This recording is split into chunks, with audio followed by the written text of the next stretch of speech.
Don't like it, don't love it, don't want some more of it. Hello, and welcome to the last in the current series of What's Gone Wrong, where we look at teams that had a good season and made the playoffs last time around, but don't look like they're doing it this time around. We've covered San Jose, we've covered Winnipeg, we've even covered Toronto. That leaves the final team that did make the playoffs last year and aren't going to make it this year at the current rate, Nashville. Hence the yellow shirt. This is one of the few yellow shirts I own, so I figured it would work. Preds.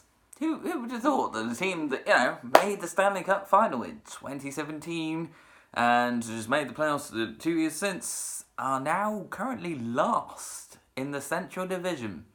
Which is particularly weird when you consider that last 2 seasons they have won the Central Division, and indeed in 2018 they technically won the league, as it was, in terms of the regular season, best team. So it seems like quite a lot has gone wrong in a short-ish space of time. And I'm sort of going to cover what that is, because it's different from every team. I think the first thing that's sort of conspired to things going wrong for Nashville is the rest of the Central Division has got better. Everyone has improved. There isn't really a team that I would look at and go, they're the whipping boys. It's not like the Atlantic Division where you have the Detroit Red Wings. It's not even like, the Metropolitan where the New Jersey Devils are markedly worse. It's not like the Pacific where you have the Kings and the Ducks. Everyone in the Central, at the moment, has a chance of making the playoffs. Everyone. St. Louis are very strong, much stronger than they used to be a couple of years ago. Colorado look very strong as well. Wouldn't surprise me if they made the Stanley Cup final. Dallas have improved in the last couple of years. And even Chicago and Minnesota and Winnipeg, they do still have plus points despite having obvious weaknesses, hence why they're currently out of the playoff picture as well. But I think for Nashville, the thing that sort of has also swung, and this is part of the thing, the Central Division has got better. Nashville's playoff performances have got worse, and that's contributed to the sort of, raised expectations getting now sort of almost repeatedly crushed. After making the Stanley Cup final in 2017 and winning the President's Trophy in 2018, I would imagine that most people in Nashville were expecting the Preds, once they were in the playoffs, to beat Colorado, beat Winnipeg, beat whoever they met in the conference final, get to the final and win it. And they did beat Colorado, but they went out to Winnipeg in the second round. And that immediately must have, made a lot of people go, normally second round is pretty good. But I think having, sort of got the ambition there and then falling short like that. And last season was even worse, because in a way Nashville were just as good, top of the Central, not quite first, because Tampa Bay were that little bit stronger, but still very good, up against the wild card, against Dallas, let's go on another run, and they've gone out to Dallas in the first round after 6 games. So that now there's even more urgency and frustration here. It's like, right, we really need to get to playoffs this time so that we can put right what's happened in the last 2 seasons and go on a deep run, and we're not even in the playoffs as it stands. It's like, no, you're not. Because you've just, I feel in a way Nashville would do better if they were kind of the underdogs. Because actually, if you look at the stats, when they did make the playoffs in 2017, they were 4th in the Central. They were not expected to beat Chicago. They were the underdogs, and they used that to their advantage. They swept Chicago. They used the momentum for that huge positive series win to then beat the St. Louis Blues and the Anaheim Ducks and get to the final.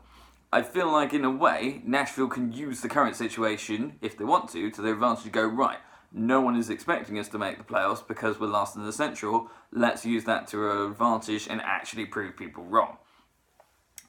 Second, I think, is just inconsistency. I don't think the Preds have managed to string together a serious winning streak the entire season.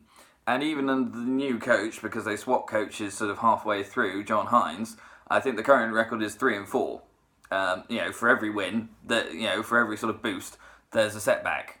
There's not a sort of 4 steps forward, 1 step back. It's more like 3 forward, 2 back, or 1 forward, 1 back. It's not, the momentum's not there, and that makes it difficult to generate a playoff run when you're constantly sort of stopping and starting. Third, I would say, in a way, just loss of key personnel, and I was highlight particularly Ryan Ellis. I think with Ryan Ellis being out, and he's been out ever since Corey Perry did that to his head in the Winter Classic, the Preds have not looked good at all defensively. And it's not helped, I guess, by the fact that neither UC Soros nor Pecorino are having great seasons. They're both kind of under the 900 save percentage. So that's leading to some poor performances overall. Third thing is special teams. Last season, Nashville, despite doing well, were not a good power play team. This year, they're not a good power play team, and they're not a good penalty kill team either. So that is, meaning that's putting even more pressure on them to do stuff in 5-on-5, because it feels like every time they get a man advantage or they're on the penalty kill, something bad is going to happen. Something, it's either going to be frustrating because they don't score on the power play, or they're going to get, the penalty kill is not going to work.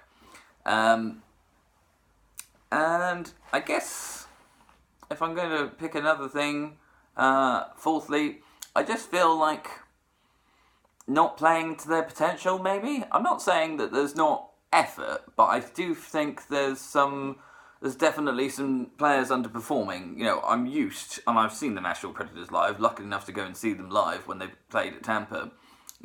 When they want to get going, they can really get going, and they've got Ryan Johansson, Arvidsson, all these sort of star players in that lineup, and it's a team that you look at and you think they shouldn't be last in the Central. I can only think that it's something not clicking, something's not quite right with a few players. There's a few players having had 2 very good seasons before in the regular season, just kind of having off seasons, not being able to match the heights, and that happens sometimes. So I guess to sum it up, where do they go from here? I think the Preds just need to look at it and go, it's still a tight race. You don't need too many more points to get back in the wildcards at the moment. They're 6 points off. They've got games in hand. They can use that as well. But they need to just scrap a bit.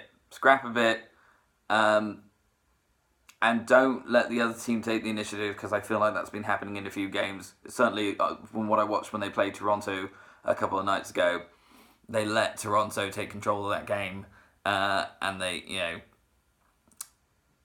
there was that sort of sense that even, a little bit of effort at the end, it's too little too late. You need to sort of be putting the effort in from the get-go. Don't let the other team, catch you on the hop. That's it for this one. At the moment, I don't think there are any other teams from last year that are currently going to miss the playoffs. I may do one on Vegas if they step out, but for now, this is the end of the What's Gone Wrong series. Thank you for watching, and goodbye.